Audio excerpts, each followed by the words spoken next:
छोटा सा कस्बा है वडनगर।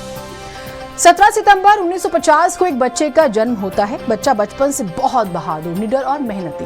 वो बच्चा मगरमच्छ को पकड़ लेता है तो कभी दूसरे डूबते बच्चे की जान बचा लेता है। किसी ने सोचा नहीं था वो बच्चा एक दिन देश का प्रधानमंत्री बन जाएगा। वो एक दिन दुनिया के सबसे बड़े लोकतंत्र का लोकप्रिय नेता बनेगा। हम बात कर रहे हैं देश के प्रधानमंत्री नरेंद्र मोदी की। आज पीएम मोदी का बर्थडे है, 75वां। मोदी को उनके जन्मदिन पर दुनिया भर से बधाई मिली। कांग्रेस के रायबरेली से सांसद राहुल गांधी ने भी बधाई दी और तो अखिलेश यादव ने बधाई दी। राजनाथ सिंह, अमित शाह, जेपी नड्डा, तमाम सीनियर नेताओं ने उनको बधाई दी और उनसे जुड़े किस्से भी सुनाए। पीएम मोदी के जन्मदिन के मौके पर भाजपा ने देश भर में 2 हफ्ते का सेवा पखवाड़ा शुरू किया है। हमारी तरफ से भी प्रधानमंत्री मोदी को खूब सारी बधाई।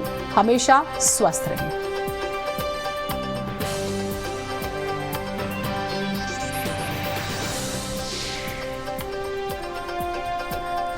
तो दुनिया भर से प्रधानमंत्री को बधाई मिली और हर साल एक थीम होती है और बीजेपी स्पेशल बनाती है पीएम मोदी के बर्थडे को। विधानसभा चुनाव के दौरान एक गाना खूब बजा था, आरएलडी आई रे। आपने सुना होगा, शायद गुनगुनाया भी होगा।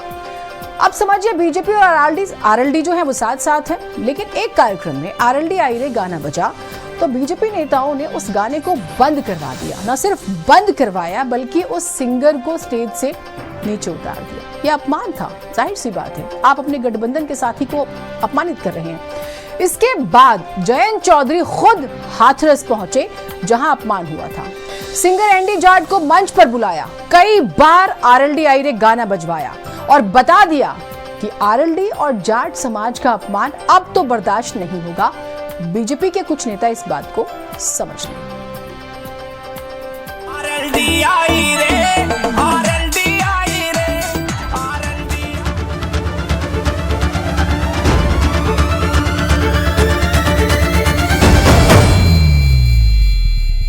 आपको विधानसभा चुनाव के दौरान का वो गाना आरएलडी आई रे तो याद ही होगा, जो जबरदस्त तरीके से हिट हुआ था, खासकर पश्चिमी यूपी में।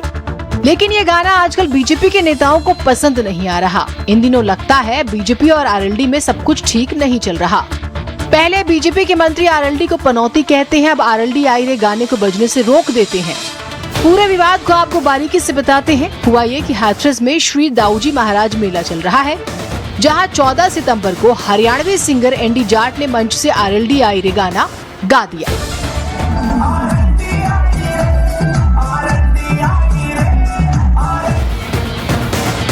आरएलडी आई रे किसी और को नहीं बल्कि बीजेपी के स्थानीय नेताओं को पसंद नहीं आया। उन्होंने न केवल गाना बंद करवा दिया बल्कि सिंगर को अपमानित करके मंच से नीचे उतार दिया।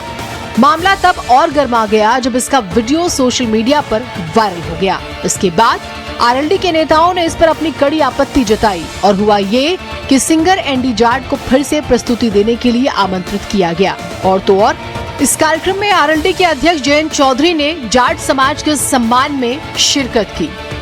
जयंत ने पहले ट्वीट करके कहा, लखनऊ से हाथरस चलो।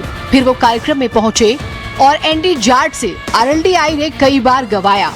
जाहिर सी बात है बीजेपी को ये क्रिया पसंद नहीं आई होगी, लेकिन जयंत ने अपने कार्यकर्ता के सम्मान में खड़े होकर ये दिखा दिया कि जाट समाज का अपमान अब बर्दाश्त नहीं किया जाएगा।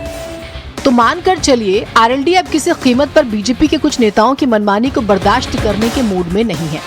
वैसे पिछले दिनों की ही बात है, प्रदेश सरकार के गन्ना विकास एवं चीनी मिल मंत्री चौधरी लक्ष्मी नारायण ने आरएलडी को सीधा पनौती कह दिया। उन्होंने लिखा था कि आरएलडी पटपाओ पनौती है, जिस पार्टी के साथ उसका गठबंधन हुआ उसका सूपड़ा साफ हो गया। गठबंधन के कारण लोकसभा चुनाव में भाजपा 400 से 240 सीटों पर आ गई। चंद्रशेखर, वीपी सिंह, नरसिम्हा राव, देवेगौड़ा, इंद्र कुमार गुजराल, अटल बिहारी वाजपेयी का आरएलडी गठबंधन की वजह से सूपड़ा साफ हो गया। वैसे इस बयान के बाद आरएलडी के नेताओं ने मंत्री चौधरी लक्ष्मी नारायण पर सवालों की बौछार कर दी। पूछ लिया, आपका तो कोई नुकसान नहीं हुआ।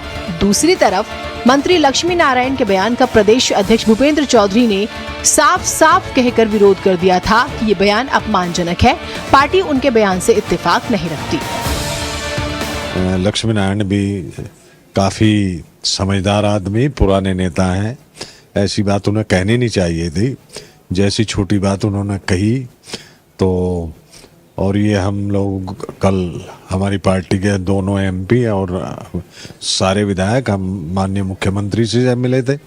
मुख्यमंत्री जी को बताया, मुख्यमंत्री जी ने आश्वासन दिया कि इसमें मैं बात करूँगा गंभीरता से। हम सब लोग एक समान विचारधारा के आधार पर मोदी जी के नेतृत्व में आगे बढ़ रहे हैं।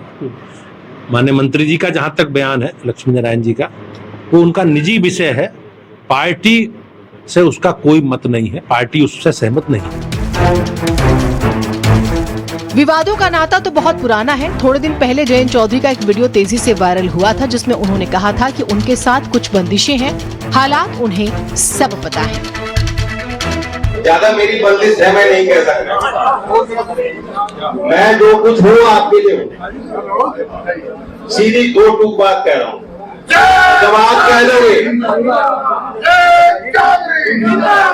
जैसा आपको लगेगा वैसा ही निर्णय लेता आया हूँ, वैसा ही निर्णय लूंगा। धन्यवाद। वैसे कुल मिलाकर देखा जाए तो साफ साफ समझा जा सकता है कि बीजेपी और आरएलडी के बीच में रिश्ते बहुत खराब हो चुके हैं। खैर, जैसे जैसे विधानसभा के चुनाव करीब आएंगे, रिश्तों पर पड़ी धूल साफ होती जाएगी और स्पष्ट हो जाएगा कि कौन किसके साथ कितने मन से है या फिर मजबूरी में है। ब्यूरो रिपोर्ट, भारत समाचार।